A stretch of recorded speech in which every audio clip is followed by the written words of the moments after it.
Código Aberto no ar, tudo bem contigo? Seja muito bem-vindo para a gente estudar um pouquinho mais da Palavra de Deus.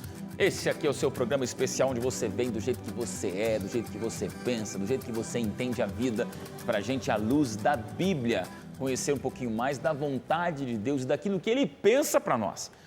Como é que está passando a tua vida, jovem? Como é que estão sendo tuas decisões? Como é que você está escolhendo o teu futuro? O que você está investindo o teu tempo? Você sabe que a juventude passa pela fase mais importante da vida, que é quando você toma as suas grandes e extraordinárias decisões.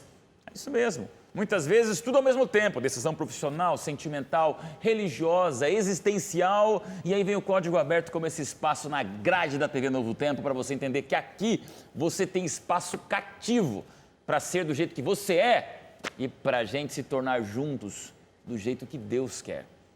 Isso é a certeza da transformação, da graça, da esperança que beija o nosso coração. Seja muito bem-vindo. Continue estudando a Bíblia com a gente, participando, entrando nas redes sociais, curtindo lá o Facebook, participando com a gente, dando seu like, dando sua reação, compartilhando sonhos, porque agora a gente começa a falar sobre essa palavra tão difícil, tão dura, tão complexa, tão difícil e às vezes tão indigesta em todos os seus aspectos, que é a palavra dor, sofrimento. Ah, como seria bom se essas palavras não existissem, nem no dicionário, muito menos na pele, no corpo e na alma da gente. Mas vivemos dor, vivemos sofrimento e por isso surge o livro de Jó para a gente discutir exatamente esta palavra hoje. Hoje eu já começo pedindo, Nayane, ora para a gente e vamos direto ao assunto, porque precisamos de tempo para falar sobre isso, que é tão difícil. Oremos. Senhor, queremos agora te pedir que venha estar conosco aqui, que o Senhor possa nos abrir a mente para que possamos entender o real motivo desse sofrimento, que o Senhor possa nos mostrar e entender essa lição. Esteja conosco, isso que eu te peço em nome de Jesus. Amém. Amém, Senhor. Eu falei Nayane ou falei Nayara? Falou Nayane. Nayane? Isso. Não sei porque para mim a pessoa que eu te chamei de Nayara. Não. Vexame, vexame. Então vamos lá, começa com você, Nayane. Sem lição, sem Bíblia, por enquanto, do coração para a televisão. Quando eu falo para você a palavra dor, o que é que vem na tua mente? É uma coisa que a gente não deseja passar. Dor é tristeza, uma tristeza, angústia, sofrimento. Dor e sofrimento parece que são a mesma coisa, né? Uma complementa a outra. Então, dor que te faz mal, te deixa para baixo, te afasta de Deus. Vamos lá, Tiago. Você contou na semana passada que você passou por um esfaqueamento, cara. Isso é forte, é denso, não vamos tocar nesse assunto de novo, mas você então sabe o que é dor. Me diz para mim, o que vem na tua mente quando essa palavra aparece com as suas nuances e contrastes mais desesperadores, né? A dor é inevitável, né? Agora que eu sou pai, há pouco tempo, poucos anos, eu fico me colocando no papel de filho, relembrando como era a minha infância e tal, e eu vejo que a gente passa a infância meio que ignorando a dor, né? Acho que nossos pais nos poupam um pouco disso e tal, e conforme você vai crescendo, passa a adolescência, passa a vida adulta, e você vai vendo a dor mais presente na sua vida, na vida dos que te cercam, né? Não tem muito como fugir. Eu ouço da lei, essa palavra para uma jovem cheia de sonhos, ideais, construindo a vida, é uma completa desconexão daquilo que a gente pensa que é a presença de Deus na vida, né? Porque você aceitou Jesus, então não sofre. Mas você aceitou Jesus e sofre. Sofre e às vezes sofre por causa dele, por levar o nome dele, parece tão contraditório, né? Pastor, vamos lá. A palavra dor aparece em todo o livro de Jó, não tem como fugir disso. Você nos mostrou semana passada o desespero e a situação absurda que envolve de Jó, a esposa dele, e esse contexto do sofrimento no seu extremo. A gente continua esse assunto hoje um pouquinho mais fundo. O que isso tem a ver com a Bíblia e com você também, né? Quando a gente terminou semana passada, a gente terminou com a última declaração acerca de Jó no capítulo 2, né, que em nada, no capítulo 2, verso 10, finalzinho diz, em tudo isso não pecou Jó com seus lábios, né? E na sequência os amigos dele chegam, eles veem como ele está, né? Então, capítulo 2, verso 11, e eles simplesmente pranteiam com Jó e jejuam com Jó, reconhecendo como ele estava mal, né? Sentaram na terra com ele 7 dias e 7 noites e nenhum lhe dizia nenhuma palavra, finalzinho do capítulo 2, verso 13, pois viam que a dor era muito grande. Então, esse início do livro de Jó, ele já me aponta uma maneira interessante de lidar com o sofrimento, né? O silêncio. É uma coisa curiosa do ministério. Curiosa e para mim era muito ruim. Era você participar das alegrias do pessoal é muito bom, né? Mas participar dos momentos de dor é muito complicado, né? O que você vai falar para as pessoas, né? Eu lembro de um enterro e eu tinha 2 coisas que eu falava para Deus quando eu estava no último ano de teologia, né? 2 coisas. Eu não quero expulsar demônio, uma coisa que eu nunca quero fazer na minha vida, e eu não quero fazer enterro. Coisa estranha, né?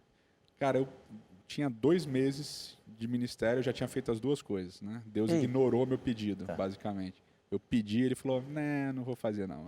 Vai lá sofrer também. E a parte do enterro, para mim, é muito dolorida, muito dolorida. Então, eu me considero um péssimo cara para fazer enterro. Eu fico chorando, não consigo falar nada, fica balbuciando palavra. Eu lembro que eu olhava o pastor Kleber Gonçalves, né? Foi um dos meus tutores quando eu ajudei lá na Nova Semente. E eu olhava para ele quando ele ia fazer enterro, eu falava assim, cara, que personalidade.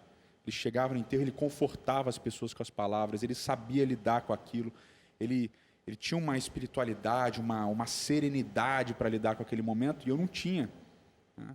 O primeiro enterro que eu fiz foi de um jovem que não era nem da minha comunidade, eu dava estudos bíblicos para a senhorinha, para a mãe dele, acho que é para a avó dele, e ele morreu de overdose e me chamaram para fazer o enterro. E chegou lá todo mundo chorando muito, né? Porque overdose ninguém espera, né? Então, situação tensa, eu cheguei para fazer enterro e eu tinha ido no cemitério uma vez na minha vida. Uau. Essa foi a segunda, né? Eu tinha ido no cemitério para conhecer túmulos, né? Para ver os túmulos e tal, lá no Rio. Não, sei lá, acho que foi na Espanha, alguma coisa assim. E agora eu estava indo para fazer o enterro. Meu avô morreu, meu avô era meu ídolo e eu não fui no enterro porque eu não queria ir no cemitério. Então era esse tipo de coisa. Aí agora eu estava no cemitério para fazer o enterro. E eu não conseguia falar direito e tal. Foi uma situação super chata, a história é engraçada no final. Porque, engraçada assim, aquela tragicomédia, né? Porque o pessoal que estava fazendo enterro botou o caixão dentro do mausoléu da família, sei lá como é que chama. E aí o cara gritou lá de dentro, não tem espaço aqui não sei o que lá, esse caixão é muito grande. Aí a família chorando, e ninguém conseguia responder nada pro cara que estava todo mundo chorando. E o cara lá de dentro, e aí, o que eu faço? E tá aquela situação assim, horripilante. Aí eu tive que resolver, né? Eu falei pro cara, mano, fica quieto aí, quebra o que você tem que quebrar e coloca esse caixão aí. A família tá aqui desesperada, né? E aí eu odeio fazer enterro, enfim. Eu só choro no enterro, não sei fazer nada. E é interessante o que acontece com os amigos de Jó no princípio é isso, né? Eles choram, né? Quando meu avô morreu, acho que talvez isso tenha me dado um clique na cabeça, porque as pessoas vinham e me abraçavam, assim, meus pêsames e tal. Eu ficava olhando, assim,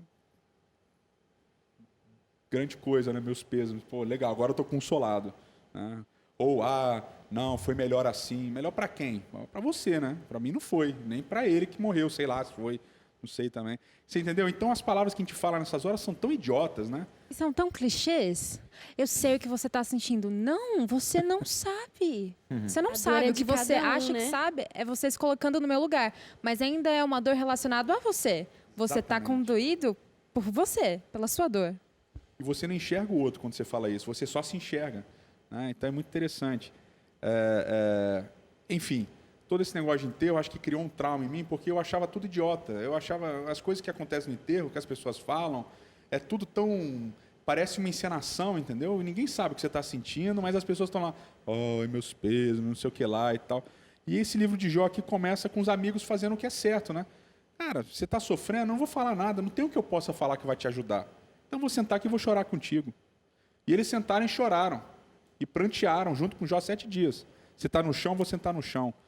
Você está com pano de saco, a gente vai botar pano de saco. Você entendeu? Eu vou atravessar isso com você. Eu vou passar isso com você. Eu vou sofrer com você sem falar nada. Desculpa até uma crítica, eu acho que a gente enche o silêncio de palavras e não deixa espaço, e até engraçado eu estar falando isso falando, né? Mas enfim, é uma das ironias das coisas, né? Mas a gente enche de palavras situações que precisam de silêncio, né? Enfim. Silêncio. Deus na natureza, Deus é o Criador, e essa semana nós vamos também discutir essa questão do poder criador de Deus. E aí, aproveitando essa deixa, eu jogo para vocês álcool na fogueira. Se Deus é o Criador de tudo, pastor, quer dizer, Nayane, que Deus criou a própria dor também. Se Deus é o Criador de tudo, Tiago, então Deus criou esse sofrimento das lágrimas que a gente derrama, Sudaleif. E aí, como é que a gente decifra isso? Juntos. Deixa o pastor por último, quero ouvir vocês. Vamos lá, gente. Tá difícil. A gente respondeu em silêncio, pastor. Pastor, o silêncio. A profundidade. Essa é uma lição complexa. Também não tenho aqui uma resposta à ponta da língua. Olha, é fácil. Deus criou a dor. Todas as coisas são de Deus. A natureza é de Deus. A perfeição é de Deus. A dor foi a consequência do pecado. Porque eu creio que Deus não planejou essa dor. Porque quando a gente sofre, ele sofre junto. Então, toda vez que alguém sofre, ele continua sofrendo. E a gente, 7 bilhões de pessoas no mundo, cada minuto, cada segundo tem uma pessoa sofrendo. Então, se Deus criou a dor para ele sofrer junto, não teria sentido, porque ele viveria até ele voltar sofrendo junto conosco. Fala, Suda. Eu gostei, posso pular, pastor? Pode. O estudo adicional, na sexta-feira, a frase que diz, é uma frase de C.S. Lewis: não que eu esteja correndo o perigo de deixar de crer em Deus. O verdadeiro perigo é eu acreditar em coisas tão terríveis sobre ele. A conclusão que temo não é, então realmente não existe Deus, mas sim, então é assim que Deus realmente é. Para mim, uma das piores coisas que o sofrimento pode trazer é a dúvida quanto ao caráter de Deus. Claro. A origem do sofrimento e tal, não me angustia tanto quanto saber, mas que Deus carrasco, não? E não está errado. Acho que eu grifei exatamente isso aqui na sexta-feira, porque essa frase de desabafo de C.S. Lewis é verdade.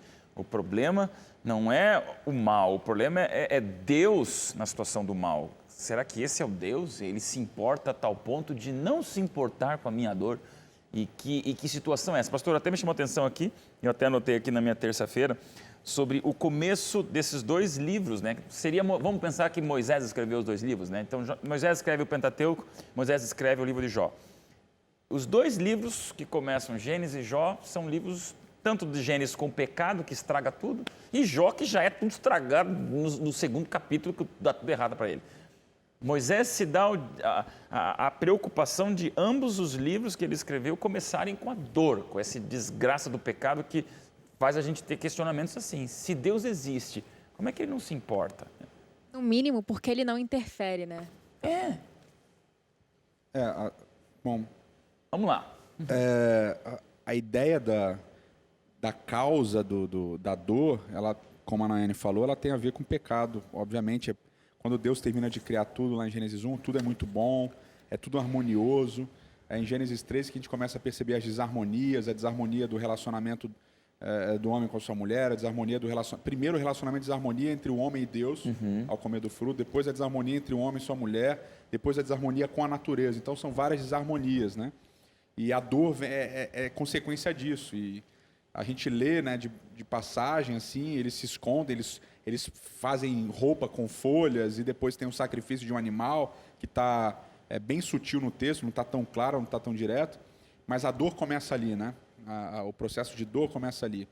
Agora, novamente, quando a gente entra no campo da filosofia e da especulação filosófica e, de uma certa maneira, até doutrinária, aí a gente tende a se complicar sempre. Porque quando a gente vai para o texto bíblico, a gente fica só no texto bíblico, o texto bíblico ele resolve melhor as coisas, né? Então, como é que resolve a coisa no texto bíblico? Deus criou tudo, Deus é o responsável por tudo. Não há nada que esteja fora dele, né? Ah, então ele criou o pecado, ele criou o mal? Não, mas ele permitiu a possibilidade de, porque ele ama, ele dá liberdade para você escolher. Então Deus diz, olha, o que eu quero para vocês é que vocês não comam do fruto. Só ao dizer isso, ele já dá a possibilidade de comer daquele fruto. Ou seja, ele está dando liberdade. E quando o homem come do fruto, o homem vai sofrer as consequências do ato dele. Uma das coisas, a lição aborda isso, e o livro que eu citei semana passada, né, Nosso Criador Redentor, do La Rondelli, dessa visão abrangente do que é a teologia da aliança, está tudo fundamentado na aliança. Como é que funciona a aliança? A aliança é um contrato. Então, um contrato é assim, vamos acertar, eu e o Thiago acertamos alguma coisa. Então, geralmente esses contratos funcionavam da seguinte maneira, ou alguém tinha poder e o outro não. Alguém tinha força e o outro não. Aí eles chegaram e falaram assim, vamos fazer o seguinte, eu não te mato, mas eu te protejo e você me dá o que eu quero. E funcionava assim. Se ele desobedecesse, o que acontecia com ele? Morria. Ok? E o que acontece no texto bíblico é que Deus faz um contrato com a humanidade, e nesse contrato a humanidade quebra a parte dela. E a gente tem... É um clichêzão, Deus é amigão, Deus é o brother, é o cara lá de cima, beleza, mas ele também é rei, ele também é juiz, também há uma soberania dele ali, e ele é o criador, ou seja, ele está totalmente fora do mundo das criaturas, de uma certa maneira, né? Ele se submete ao mundo das criaturas por amor, mas ele está totalmente fora. E quando ele faz essa aliança e o homem quebra, o que ele faz? Ele permite que o homem viva a liberdade dele. Qual é a liberdade dele? Transgressão. Então ele permite que haja transgressão. Agora, há justiça na transgressão? Não. Se houvesse justiça na transgressão, ela não seria injustiça, seria justiça. Então o pecado ele vai ser sempre injusto, a dor vai ser sempre injusta, embora exista uma certa justiça em alguns casos, mas a maior parte das vezes ela vai ser sempre injusta. Então, isso é muito sutil como a gente trabalha essas coisas na nossa mente, né? Ah, o cara morreu de câncer. Ah, mas também bebeu. Fumou?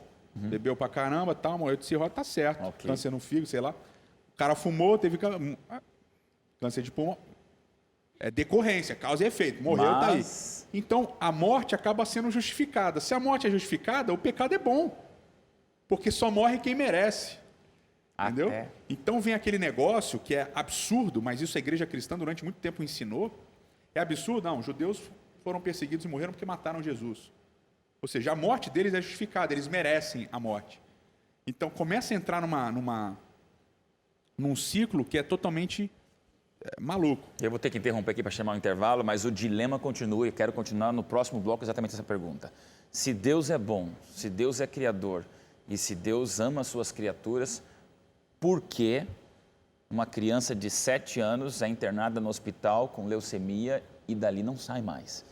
Essa é a grande dúvida que nós temos, pastor, porque realmente um senhor com idade, com enfisema pulmonar, depois de fumar 3 maços de cigarro por dia, você até entende que o câncer no pulmão é uma consequência. Agora, como a gente, pastores, é convidado para visitar hospitais onde você vê uma criança, com a idade da minha filha de 7 anos, que não vai chegar aos 8 anos, não tem como você, de maneira simples, dizer assim, consequência do pecado. Pecado do quê, gente? Rápido intervalo, programa hoje ainda mais profundo, dedo na ferida da dor, para a gente conversar e se confortar junto. Já já a gente volta.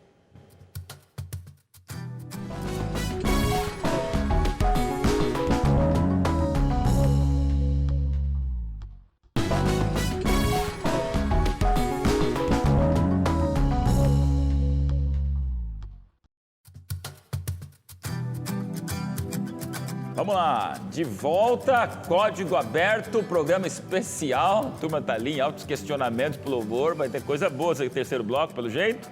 Tá bom, Dilson, Débora, Marquinhos, bom demais ter o Sidão com a gente. Mas o assunto agora é esse mesmo, a dor, o sofrimento. Eu estou me lembrando de uma situação, gente, que eu vivi alguns meses atrás. Eu compro televisão a cada 8 anos. De 2 em 2 Olimpíadas eu troco uma televisão. Então, a última televisão que eu troquei foi nas Olimpíadas da China. E agora, pouco antes da do Rio, eu troquei e aconteceu uma situação muito interessante, porque eu comprei um modelo que tudo, eu gosto de ler manual, pastor, eu gosto, para mim entender de uma torradeira isso da lei, até um smartphone, eu gosto de ler todos os detalhes para saber tudo que está acontecendo no carro, no smartphone. Primeira coisa, poxa, uma televisão para durar outros 8 anos tem que ser especial, última tecnologia, eu fui procurar um manual. Não tinha manual. Por alguns minutos eu fiquei profundamente revoltado, nervoso, estressado, porque eu queria mexer, saber, e não tinha manual. Tinha um manual rápido, com algumas informações, que abria uma tela na televisão ligada na internet, e aí depois de uns 10 a 15 minutos, Tiago, de uma completa ignorância jurássica de alguém que queria folhear livros de manual, eu descobri que essa televisão vem com todo o manual embutido pela internet e abriu um menu incrível na tela para me mostrar como é que ela funcionava. Mas, pastor, naquele momento desse impasse, eu vivia esse desespero de você comprar um negócio e não ter a informação desse negócio. Eu investi meu dinheiro para ter o luxo ali de um entretenimento e eu não tinha informação. Isso não chega nem aos pés do que nós vamos conversar agora. Mas exatamente é uma ideia de quando você compra um remédio sem bula ou um equipamento sem manual e de repente você vê um Jó sem respostas. E essa sensação da gente nascer num mundo onde a gente escuta por aí, com todo o respeito, essa situação, às vezes soa até um blá blá blá de que Deus é amor, Deus é amor, Deus é amor, você se depara com o sepultamento de uma criança, ou o sequestro de uma mulher boa, ou o estupro de uma senhora, ou uma agressão a uma família, ou um genocídio não jamais explicado, resolvido ou justificado, e a gente leva esse impacto no coração, que é não ter o manual para entender por que a gente está sofrendo, Tiago. E aí? Esse ponto me remete a uma coisa que eu uso para lidar com as incertezas que eu tenho. Eu acho, embora angustiante, muito bonito a gente ter uma ideia de um Deus que é soberano e também insondável. Uhum.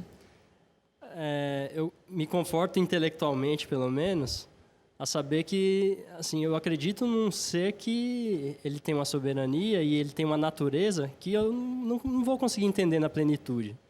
A partir do momento que eu conseguir entendê-la desse jeito, por pretensioso que pareça, não sei, parece que Deus se diminui nesse conceito que, assim, a gente pretende que Deus tenha, né? Deixa eu te apertar um pouquinho mais. Você trabalha num ambiente literário acadêmico, numa das revistas de circulação nacional não religiosas, embora aborde aspectos religiosos, e você tem colegas religiosos, não religiosos, céticos, ateus, deístas, ateístas, teístas, enfim, você vive num ambiente que é legal você estar no Código Aberto para trazer exatamente essa realidade de jovens que vivem esse mundo. Cara, não deve ser tão simples dizer assim, eu creio em Deus, mas daí você é esfaqueado na rua e vai dizer, cadê teu Deus? Me diga, como é que você respondeu para ele que diz, mas eu prefiro não crer num Deus do que você que crê num Deus que não se importa? Foi engraçado que, estudando Jó, eu lembrei muito desse episódio, nesse momento em que os amigos vão conversar com ele, começa a se travar esse diálogo entre, né, Jó e os amigos aí. O Edson pontuou o silêncio deles, que foi super solidário, super empático e muito adequado para o momento, né?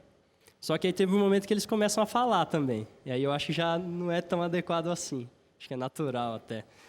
Então eu ouvi muita coisa, às vezes até me culpando pela situação que eu estava passando. Hoje em dia tem um termo aí que está em voga, né? Que é culpabilização da vítima. Assim. Culpabilização da vítima. No meu caso, assim, eu acho que foi até leve comparado com o contexto atual. Tem a ver com violência contra a mulher, né? Em vários níveis e tal. É uma coisa que tem sido abordada, né? Pelo menos na imprensa, assim, com muita ênfase de um ano para cá, vamos dizer assim. Ela mereceu, né? Ela mereceu ser estuprada, por exemplo, porque estava de minissaia. Isso, exato. É melhor traduzir, né? Para quem nunca ouviu o termo, né? Nunca teve contato com isso. Então, você acaba passando por situações que, assim, eu não tenho como explicar para o cara, racionalmente, por que eu tive paz de espírito na situação que eu passei, por que eu superei isso. Mas, assim, eu tenho certeza que a atitude que eu tive, e já repeti no programa anterior aqui, né? Eu pedi para Deus sobriedade, pedi lucidez e Ele me deu. Não veio de mim isso. veio a vontade de ter. Poderia ser que eu não tivesse isso atendido. Mas eu creio que ter demonstrado isso pode ter falado muito mais do que eu tentar esquadrinhar Deus para alguém que não acredita. Queridos, o dilema continua, e é o nome de um dia inteiro da nossa lição, dilema. E quando você vai ler lá nas entrelinhas, podemos estar sendo repetitivos, mas para você entender que esse é a grande questão da Bíblia. Estuda a lei. Se Deus ama, por que é que ele não se importa? E por que que Jó sofre? E você sofre depois de uma semana inteira de jejum e oração, esperando a bênção do céu, e de repente vem tudo menos essa bênção material que a gente imagina ser a tradução do amor de Deus. Eu concordo super com o Thiago, de que comigo eu já percebi que não funciona para mim querer racionalizar Deus em sua essência. Pela minha limitação, claro, mas porque é muito perigoso. Eu sempre vou encontrar motivos para questionar. Eu sempre vou encontrar. Você estava falando da aliança. Deus podia ter criado uma nova aliança, sabe? Enfim, eu sempre vou poder pensar o que Deus poderia ter feito e sempre vou questionar o caráter dele. Então, assim, ou eu vou sempre ter minhas dúvidas, ou eu posso tê-las, mas eu não vou além. Assim, pai, essas são as minhas dúvidas, mas eu volto. A gente já falou do fim lá no início, né? Quando Jó fala, eu falei uma vez, não vou retrucar mais. Eu parei por aqui, porque eu sempre vou ter brechas para questionar Deus. E isso não é saudável, né? E porque A gente fala muito em racionalização, só concluindo. Uma coisa é você ser honesto e ter suas dúvidas, outra coisa é você se tornar descrente. Sim, descrente. Era essa a palavra. Da culpabilização para racionalização, o que vem para você agora? É difícil a gente tentar entender, nós que somos finitos, tentar entender alguém que é infinito. Finito, para a gente acaba logo ali. A gente vê uma coisa, mas vê logo com seu fim. Fim aqui na Terra. Deus, ele já remete ao infinito, que ele é o infinito. Ele viveu, viverá para sempre conosco na eternidade. Então, ele vê muito mais além do que a gente está acostumado a ver. E na hora que eu estava estudando, eu li a história da águia, que ela faz o seu ninho no topo da montanha. E quando o tempo está ruim, ela, para conseguir chegar, é muito difícil para ela chegar no ninho. E nuvens densas, e ela vai tentando de todo jeito até conseguir passar por aquela densa nuvem. E na hora que ela consegue, depois de passar por tribulações, ela volta a ver o dia claro, o sol, mas primeiro ela teve que passar pelas trevas para depois chegar à luz. Então, assim é a nossa vida, né? Primeiro não, a gente passa pelas trevas, mas com a certeza que a gente pode olhar além, que a gente sempre vai ter uma luz, e essa luz é Jesus. Pastor. O negócio do livro de Jó é exatamente que Jó em nenhum momento vai ver luz. Como que é? O negócio de Jó é que ele nunca vai ver luz. Nunca vai ver luz. Nunca vai ver luz. A luz, quem tem é a gente, porque a gente leu o capítulo 1 e 2. Ele não tem luz nenhuma. E é interessante também, vocês todos falaram essa natureza metafísica do sofrimento ou do pecado. É uma coisa que é um debate que está acontecendo num tribunal celestial, não está acontecendo aqui. E eu volto a enfatizar, porque eu gosto bastante me conforta bastante, e tem a ver com um pouco que a Nayane falou no primeiro bloco. O pecado é injusto, ele não é justo. Ok. Tá? Então, se só morresse de câncer quem bebe, quem fuma, quem cheira, se só morresse de acidente de trânsito, quem ultrapassou o limite de velocidade e bateu sozinho, faria sentido. Ou seja, as coisas seriam causa e consequência, né? Causa e efeito. Ou seja, tudo seria lógico, mas o pecado ele é completamente ilógico. Então, o bebê sofre e não merece. Uma pessoa que está voltando de um jantar de família, dirigindo, a carteira está em dia, o carro está em revisão, está tudo direitinho, ela para no sinal vermelho, vem um carro com um bêbado que está 3 dias sem dormir, é injusto, não faz sentido. Não faz. Então, a morte não faz sentido, o sofrimento não faz sentido, porque é injusto. É isso que a gente precisa entender. As coisas são injustas. Se elas fossem justas, não teria esperança. As coisas injustas, elas fazem a gente ter vontade de uma outra coisa. Então, se eu percebo uma injustiça, se eu percebo uma tensão entre o que é e o que deveria ser, isso gera em mim vontade de uma coisa diferente. E não é que Deus faz para que seja assim, para que a gente passe por tribulações, a gente melhore e tal. Mas é porque a realidade do pecado ela é assim, e ela sempre vai ser assim até que ele acabe.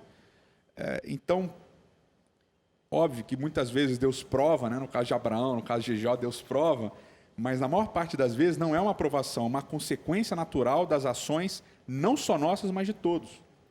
Que também é uma coisa que a gente ignora, né? Numa sociedade individualista, blá, blá, blá, blá, blá, blá, né? Fazer um discurso aqui filosófico longo sobre isso, mas a gente acha que, não, eu faço o que eu quero e só... Não, tudo que você faz afeta todo mundo, ok? Você sabe, não, ninguém manda em mim, eu vou sair a hora que eu quiser, vou fazer o que eu quiser e tal, mas alguém vai sofrer por sua causa, né?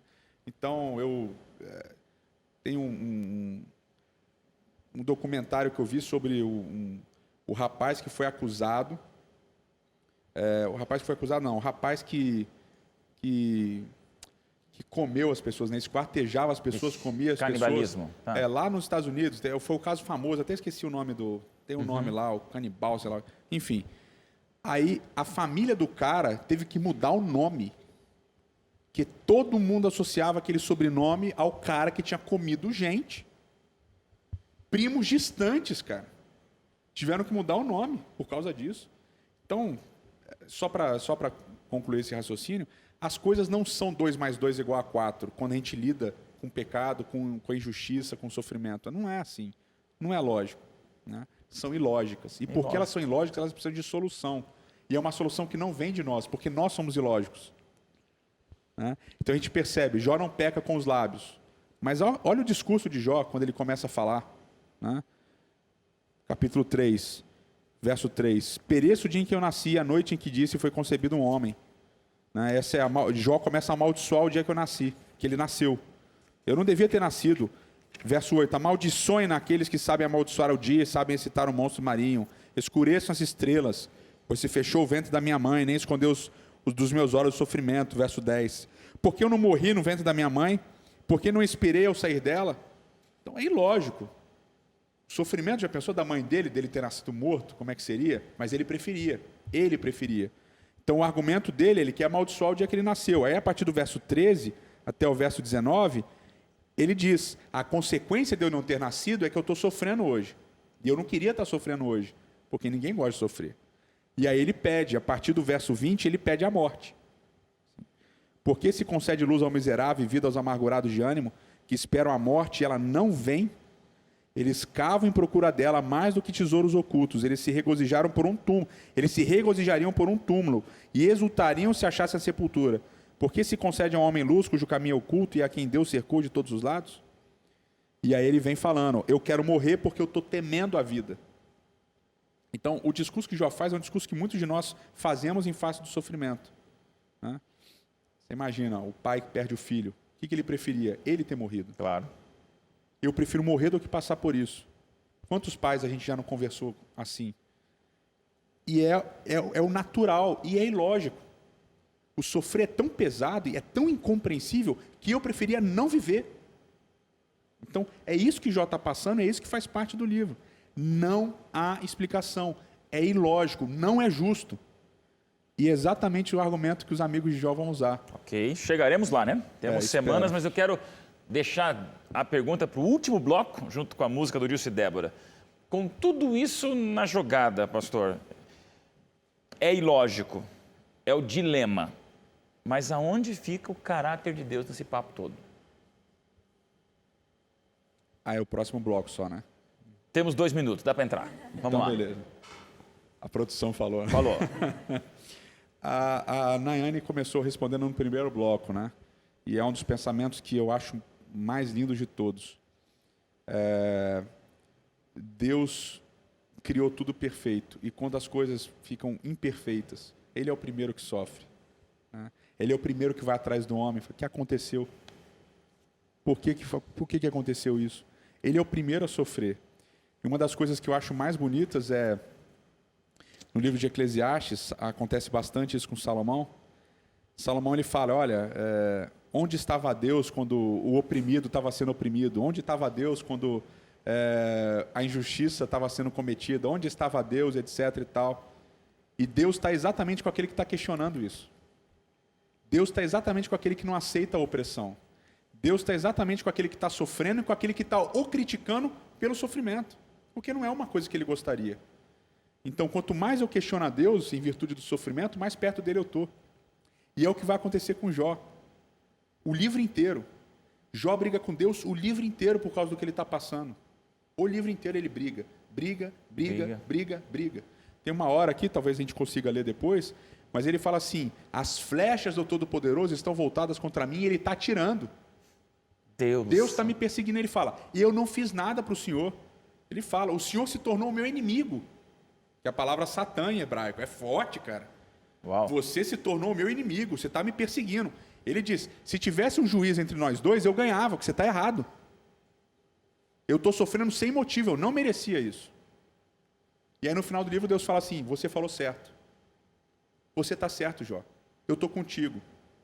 Então veja que quando você sofre pelo sofrimento, quando você se questiona pelo sofrimento, quando você briga com Deus por causa do sofrimento, quando você culpa Ele por causa do sofrimento, Ele fala assim, eu estou do teu lado, você tem razão, eu estou sofrendo junto com você, eu estou passando pelo que você está passando, eu não queria que fosse assim, então pode falar, eu te entendo. E é uma coisa que muitas vezes a gente esquece. Então quando as pessoas, isso já aconteceu muitas vezes comigo, e uma vez foi até uma situação chata, porque, eu não vou entrar em detalhes, mas uma das pessoas estava sofrendo muito com uma perda, e a outra, muito próxima, estava dizendo assim, não, você tem que entender que foi a vontade de Deus, e eles começaram a brigar. E aí, pastor, é bom nunca tomar, às vezes, né, o lado de um ou de outro, mas aí eu falei, fulano, não, ele está certo. A pessoa estava falando, Deus não está nem aí para mim, Deus me esqueceu, Deus está me trazendo esse sofrimento, eu não queria passar por isso, ele está me massacrando, eu não aguento, não sei o que lá. E o outro, não fala assim de Deus e tal, Deus não é assim. Eu falei, cara, fica quieto, ela está certa, deixa ela sofrer, deixa ela falar, deixa ela desabafar, deixa ela brigar com Deus, é o momento dela brigar com Deus. Então o sofrimento é irracional, é injusto, e quando a gente passa por ele, a gente também fica assim. E é nesse momento que Deus está perto da gente, falando assim, bater nosso ombro, como você falou no início, bater nosso ombro, é ruim mesmo, eu não queria que fosse assim, eu estou contigo, você está certo, está tudo errado. Então essa é uma parte que me conforta quando eu passo por isso. Intervalo e último bloco, gente. Preparem as respostas para a gente falar mais do caráter de Deus. O pastor já deu aí a definição e declaração dele, dessa empatia divina, que é uma coisa forte e incrível. O que mais é o caráter de Deus? Em tanto dilema da injustiça, da dor, né? Rápido intervalo, tem música Dilson e Débora, a gente já volta.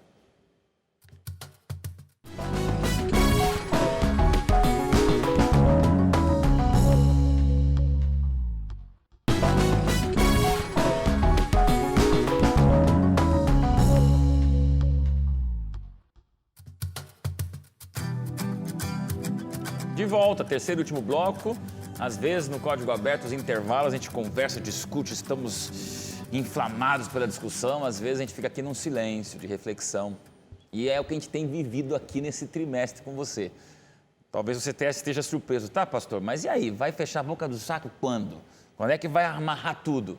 O livro de Jó é um livro de muitas pontas abertas. E por isso, jovem, só para você entender que nós vamos ter uma temporada para chorar junto, para se apoiar, para talvez, como os amigos de Jó, na parte certa, né, pastor? Ficar em silêncio. Depois começaram a falar, começaram a gaguejar, né? Mas é o nosso dilema, jovem. Você não está sozinho. Esse é um trimestre para você colocar no Facebook, redes sociais, mandar teu recado para a gente, que talvez a gente nem imagine o dilema que você vive. Mas quando você estiver incompreensível, incompreendido e incompreendendo, Jó é o livro de tantas perguntas, mas de um Deus que está junto. A gente vai terminar com você sobre o caráter de Deus. Vamos lá, gente. Música especial e pelo jeito escolher uma música que é para tocar o coração mesmo dessa vez, né? Vamos lá. Que é um pedido do Senhor Jesus para a gente. Ele pede para Ele ser o nosso Deus. Deixa eu ser teu Deus. É um pedido. E Ele fala que mesmo com esse seu jeito, eu te aceito. E é exatamente isso que vocês estão falando. Eu estou com você, eu entendo tudo que você está sentindo. Você não está errado de estar sentindo, porque eu entendo o seu sofrimento, eu sofri também. Então é Vamos esse lá. pedido. Amém.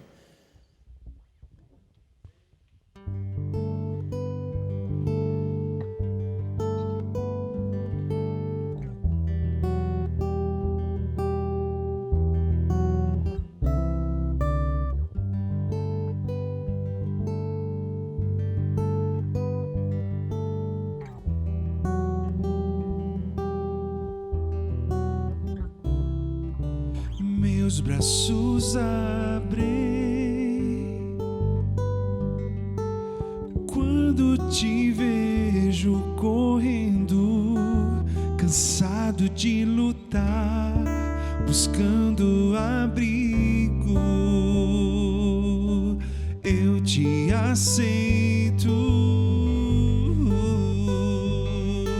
e mesmo com esse seu jeito, vem e descansa em meu colo.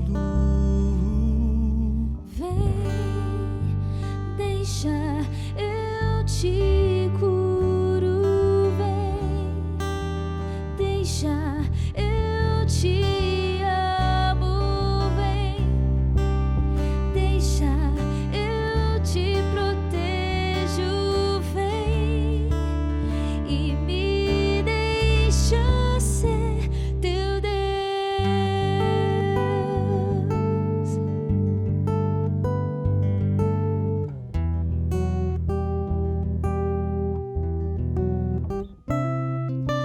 Meus braços abrem quando te vejo correndo, cansado de lutar, buscando abrigo. Eu te aceito, e mesmo com esse seu jeito, vem e descansa em meu colo.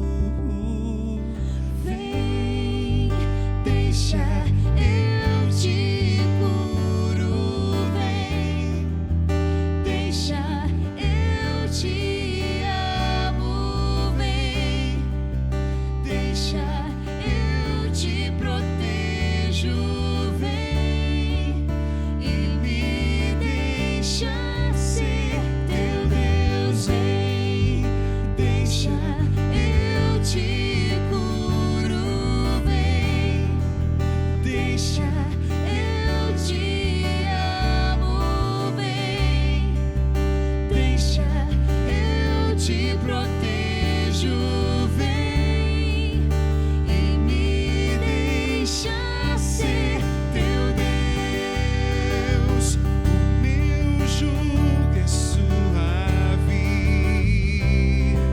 o meu fardo é leve. Eu te amo tanto, vem. O meu jugo é suave, o meu fardo é leve, meu amor é todo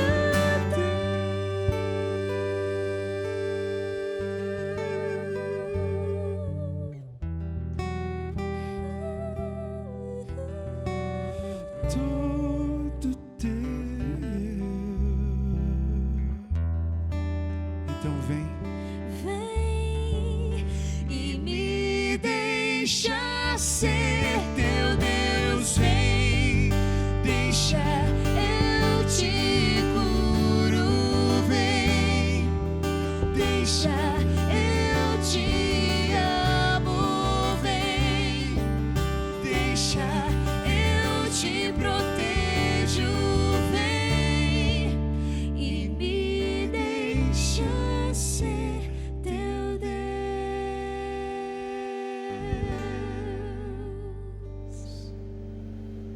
Amém. Música que é um conforto, e nos últimos minutos para vocês, aonde se encaixa o caráter de Deus nesse dilema todo? Puxando um pouco para a música, o caráter de Deus está justamente na letra dessa música que diz assim, vem, ele diz, vem, deixa eu ser seu Deus. Ele deu livre-arbítrio para nós. Então, a partir do momento que ele fala, vem, deixa eu ser seu Deus, ele está nesse momento falando, está abrindo os braços, apesar você é um pecador, mas pode vir que eu estou te esperando.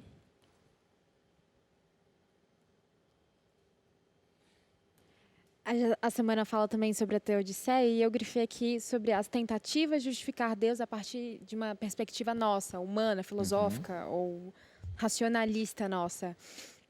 Não dá para explicar. E não sou eu, justamente no momento do meu sofrimento, que vou ter alguma esperança de dizer o porquê eu sofro.